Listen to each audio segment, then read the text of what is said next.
ছোট ছেলে মাকে বাড়ি থেকে তাড়িয়ে দেওয়ার পরে জনম দুঃখিনী এই মা বড় ছেলের বাড়িতে এসেছিল 3 বেলা 3 মুঠো ভাতের জন্য। বড় ছেলের বউ কোনোভাবেই তাকে মেনে নিতে চাচ্ছে না এবং তার দাবি এমন যে তার শাশুড়িকে যদি তার ছেলে মেনে নেয় তাহলে সে তার স্বামীর সংসারই করবে না। দর্শক, কেন করবে না বিস্তারিত একটু আমরা তাদের কাছ থেকে জানার চেষ্টা করবো। আসলে যে আপনি যে আপনার শাশুড়িকে মেনে নিচ্ছেন না এবং আপনি বলছেন যে আপনার শাশুড়িকে মেনে নিলে আপনি আপনার স্বামীকে ডিভোর্স দিবেন, মূলত এটার কারণটা কি? দেখেন, আমার যে হাজবেন্ড উনি মনে করেন ওনার ছোট ভাইকে মনে করেন ছোট থেকে বড় করছে, লেখাপড়া করাইছে। এখন মনে করেন যত টাকা পয়সা ছিল তার ছোট ভাইয়ের প্রতি সব দিয়ে দিছে। আর আমি যে মনে করেন একটা শাড়ি কিনবো সেই টাকাটাও মনে করেন আমারে দেয় নাই। আর আমার যে শাশুড়ি আমার এক মুঠো ভাতও দিত না।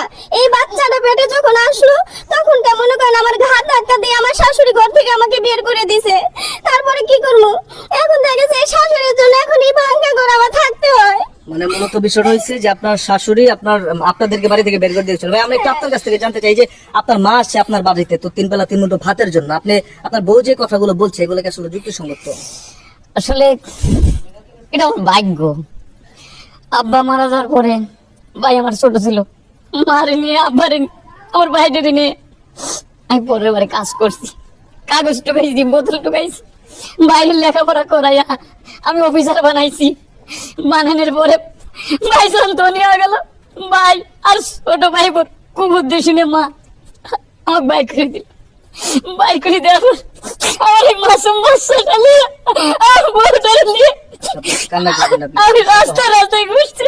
আপনি একটু শান্ত হন প্লিজ। দর্শক, আপনারা দেখতেই পাচ্ছেন খুবই দুঃখজনক একটি ঘটনা। আসলে আমরা যতটুকু বুঝতে পারলাম ওনাদের কথায়, এই ভদ্রমহিলা একসময় ওনার ছোট ছেলে শিক্ষিত হওয়ার কারণে ওনাকে ভুলভাল বুঝিয়ে ওনার অর্থ সম্পদ সব লিখে নিয়েছে এবং এই বড় ভাইকে ওনার মাধ্যমেই বাড়ি থেকে তাড়িয়ে দিয়েছে। এখন এই ভদ্রলোক তার ওয়াইফ নিয়ে এসে ভাড়া বাড়িতে থাকে। এখন এই জন্যই মূলত তারা এই মেনে নিতে চাচ্ছে না তার মাকে। আসলে যে আন্টি আপনি যে ঘটনাটি ঘটাইছেন মূলত এই ব্যাপারটা একটু বিস্তারিত বলেন তো, যে ওনারা যেটা বললো এটা কি সত্য? হ্যাঁ সত্য। আমি আমার এই ছাগলটার জন্য কিছুই রাখি নাই, সব ছোট ছাগলকে দিয়ে দিছি। আচ্ছা, ছেলে তো দুইটাই আপনার, তাহলে আপনি যে মানে সব অর্থ সম্পদ আপনার ছোট ছেলের নামে লিখে দিলেন, এখন তো সেও আপনাকে কোনোভাবে বাড়িতে রাখতেছে না। আসলে কি জানেন, সবাই তো ছোট ছাগলটাই ভালোবাসে বেশি। সেই তুলনায় ছোট ছাগলটা লেখাপড়া করছে, আমিও বুঝতে পারি নাই, তাই বড় ছাগলটার প্রতি আমি একটু অবহেলাই করছিলাম।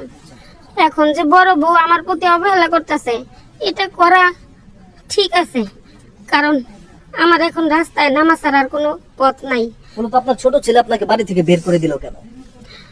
ছোট বউ আমারে খাওয়াইবো না, বাড়িতে রাখবো না, বুড়া মানুষ বাড়িতে রাখবো না, বুড়া মানুষ নাকি সংসারের বোঝা। এখন মূলত আপনি তো আপনার ছোট ছেলের নামে সবকিছু লিখে দিয়েছিলেন অর্থ সম্পদ, বড় ছেলেকে তো কিছু দেননি, এই জন্যই তো আপনার বড় ছেলের বউ এখন এই কথা বলছে। হ্যাঁ বাইরে আমার বোন রাগ হয়েছে, তাই করছি। মা কিভাবে ফেলাবো, মারে লিয়ে ছোট বাইরে লিয়ে যে কষ্টটা করছি এটা সব পারলি, কিন্তু সেই কষ্ট আমার রয়ে গেল। আমার বাচ্চাটা বউটা নিয়ে সেই কষ্টই করতেছি।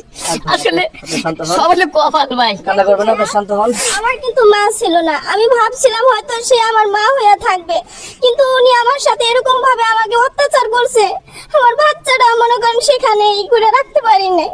দর্শক, আপনারা দেখতেই পারলেন ঘটনাটি খুবই দুঃখজনক। আসলে এখানে একজন এলাকার প্রতিনিধি আছে, আমরা একটু তার সাথে কথা বলবো। তার আগে বলে নেই, এই ভদ্রমহিলা তার ছোট ছেলের নামে সব অর্থ সম্পদ লিখে দিয়েছিল, বড় ছেলেকে দেয়নি। এখন ছোট ছেলে তো তাকে বাড়ি থেকে বের করে দিয়েছে বউয়ের কুবুদ্ধি শুনে, এখন বড় ছেলের বাড়ি আসছে। এরকম একটা ঘটনা আর কি এখানে ঘটছে। আসলে এই যে আপনার এলাকায় যে ঘটনাটা ঘটছে এই বিষয়ে আসলে আপনি কতটুকু কি জানেন? আমি যতটুকু আমার ধারণা, আমরা অনেক সময় বলছি যে ভালোবাসা কোনোদিনও হাসায় না, বেশিরভাগ কাঁদায়। তো ওনার মন হইলো সরল। ওনার আমি কয়েকদিনই বলছিলাম যে দেখো গো, তুমি এই যে পোলারে লেখাপড়া করাইতেছ, ছোট ছেলেকে, হ্যাঁ এই ছেলের এত আদর করতেছো, বড়টা তো দিনের পর দিন গাদার মতো বোঝা টানতেছে, তুমি এই ছোট পোলা তোমার নিয়ে কাল হয়ে দাঁড়ায়। আমার একটা মেম্বার সাহেব, আপনি যে কি কন, ওটা আমার কলিজার টুকরা।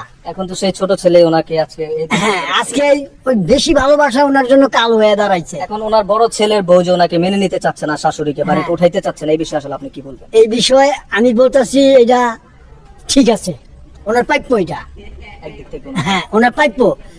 তারপরে মনে করেন কিভাবে কি করছে, জায়গা জমি কিভাবে কি লেখা নিছে, ছোট ছেলের নামে কাগজপত্র কমপ্লিট হয়ে গেছে। এখন কি মূলত বড় ছেলের মেনে নেওয়া উচিত নাকি অনুচিত নাকি? এখন বড় ছেলে তো কান্না করতেছে, আমারও তো কষ্ট লাগতেছে। এখন ছেলের ব্যাপার, ছেলে যদি বউরে ম্যানেজ করতে পারে তাহলে মা থাকবে ছেলের কাছে, আর নাহলে এটা ওনারাই জানে, আমি এর ব্যাপারে কিছু বলতে পারবো না। কেন আমার কথা প্রথম মানে নাই। দর্শক আপনারা দেখতে পারলেন ঘটনাটি এমন, এই ছোট অর্থ সম্পদ লিখে নিয়েছে। আসলে মা তো মা, তার সরল মন। এখন তাকে বাসা থেকে বের করে দেওয়ার পরে উনি বড় ছেলের বাড়িতে আসছে। বড় ছেলের বউ যদিও মেনে নিতে চাচ্ছে না, কারণ সে তো পরের মেয়ে, কিন্তু বড় ছেলে কিন্তু যথেষ্ট মায়ের উপর ভালোবাসা আমরা দেখতে পেলাম, উনি কান্না করছে। এখন কি আপনি মাকে রাখবেন নাকি ছোট ছেলের বাড়িতে পাঠিয়ে দিবেন? কেমন করে মাকে ফেলাই? এখনো কান্না করতেছে। আমি মাকে ফেলাই পারবো না, কারণ লেখাপড়া করিনি, মূর্খ মানুষ, এটা আমার শাস্তি। আর যদি আমি লেখাপড়া করতাম তাহলে আজ এই বই নিতে হইতো। বালা ঘরে আছি, আজকাল চাইলো নাই যে না আপনি সৎ হন। আমার বাচ্চা